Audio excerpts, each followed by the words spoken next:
నెలాఖరుకు పాఠశాలల పునర్వ్యవస్థీకరణ విద్యాశాఖ కలెక్టర్ బిఆర్ అంబేద్కర్ విద్యార్థులకు ఉపాధ్యాయులకు ఎటువంటి ఇబ్బంది లేకుండా అందరికీ ఆమోదయోగ్యమైన పద్ధతిలో ప్రభుత్వ ఆదేశాలకు అనుగుణంగా పాఠశాలల పునర్వ్యవస్థీకరణ ప్రక్రియను పూర్తి చేయాలని జిల్లా కలెక్టర్ డాక్టర్ బిఆర్ అంబేద్కర్ ఆదేశించారు. జీవో 117 ఉపసంహరణ పాఠశాలల పునర్వ్యవస్థీకరణ ప్రక్రియపై ఎంఈఓలకు పాఠశాలల కస్టర్ హెడ్ మాస్టర్లకు కలెక్టర్ ఆడిటోరియంలో బుధవారం విద్యాశాఖ ఆధ్వర్యంలో నిర్వహించారు. కార్యక్రమంలో కలెక్టర్ అంబేద్కర్ మాట్లాడుతూ పునర్వ్యవస్థీకరణ కారణంగా ఏ ఒక్క విద్యార్థి నష్టపోకూడదని స్పష్టం చేశారు.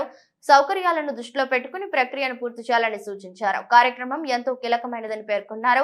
ఉపాధ్యాయులకు కూడా ఎటువంటి నష్టం జరగకూడదని అందుబాటులో ఉన్న భవనాలు ఇతర మౌలిక వస్తువులు వృధా కాకుండా వాటిని పూర్తి స్థాయిలో సద్వినియోగం చేసుకోవాలని కోరారు.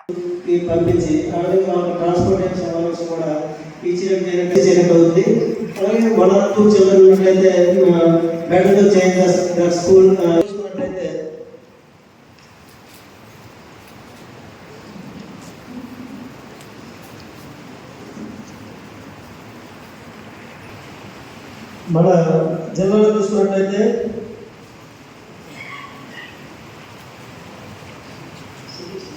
మనకి హై స్కూల్స్ 232 స్కూల్స్ ఉన్నాయి సార్.